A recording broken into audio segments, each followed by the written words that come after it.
दशहरा की कहानी। ये कहानी हमें सिखाती है कि हमेशा बुराई पर अच्छाई की जीत होती है।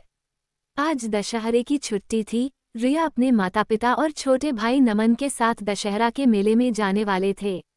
सुबह से ही रिया और नमन मेला जाने के लिए बहुत उत्साहित थे। रिया ये तो जानती थी कि दशहरा भगवान राम की रावण पर जीत का उत्सव है, पर वो इस त्योहार के बारे में और जानना चाहती थी। इसलिए रिया ने पापा से पूछा, पापा, हम दशहरा क्यों मानते हैं? पापा मुस्कुराते हुए बोले, मुझे खुशी है रिया कि तुमने ये सवाल पूछा। हर त्योहार के पीछे कोई कहानी या संदेश जरूर होता है।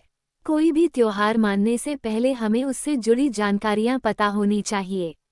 चलो, आज मैं तुम दोनों को दशहरा की कहानी सुनाता हूँ। कई साल पहले की बात है। भारत में अयोध्या नाम का एक शहर था जिसके राजा थे दशरथ। राजा दशरथ के 4 पुत्र थे, राम, लक्ष्मण, भरत और शत्रुघ्न। चारों भाइयों में राम सबसे बड़े थे। राम एक आज्ञाकारी पुत्र थे। अपने पिता के वचन का मान रखने के लिए वह अपनी पत्नी सीता और छोटे भाई लक्ष्मण के साथ 14 वर्ष के लिए वनवास चले गए। वन में कई तरह की कठिनाइयों का सामना करते हुए वे अपना जीवन बिता रहे थे। तभी एक दिन जब श्रीराम और लक्ष्मण अपनी कुटी में नहीं थे, लंका का दुष्ट राजा रावण बल से माता सीता को उठाकर अपने नगर लंका ले गया, जो समुद्र पार थी। रावण माता सीता से विवाह करना चाहता था। वह 10 सर वाला एक बलवान और अत्याचारी राक्षस था जिसके आतंक से मनुष्य के साथ साथ देवता भी डरते थे। श्रीराम ने माता सीता को वापस लाने और रावण को उसके बुरे कामों की सजा देने का प्रण लिया। जब श्रीराम माता सीता की खोज में निकले तब उनकी भेंट वानर राजा सुग्रीव और उनके मित्र हनुमान से हुई। सुग्रीव, हनुमान और वानर सेना की मदद से श्रीराम समुद्र पार कर लंका पहुंचे। श्रीराम की सेना और रावण की सेना में भीषण युद्ध हुआ और अंत में श्रीराम ने रावण को हराया और माता सीता को लंका से मुक्त किया। रावण के अंत के साथ ही बुराई पर अच्छाई की जीत हुई। इसलिए दशहरे के दिन रावण, उसके भाई कुंभकर्ण और बेटे मेघनाद के पुतलों को जलाया जाता है।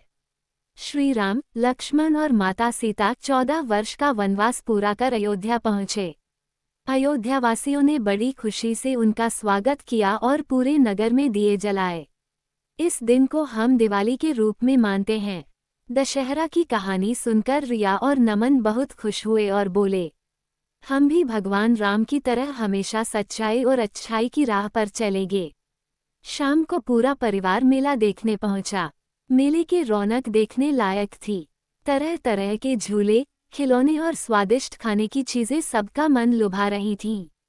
पर मेले की जो चीज सबका ध्यान खींच रही थी वो थे रावण, मेघनाद और कुंभकर्ण के 3 विशाल पुतले। रिया और नमन तो टकटकी बांधे उन्हें देखते ही रह गए। तभी पास के एक दुकान से आती चाट की खुशबू की तरफ उनका ध्यान गया।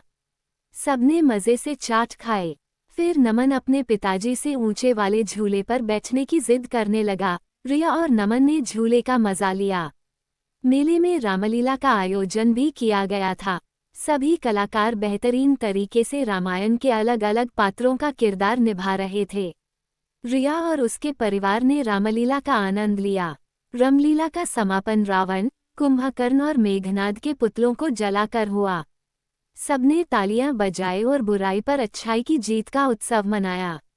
रिया और नमन खुशी खुशी अपने माता पिता के साथ घर को चल दिए।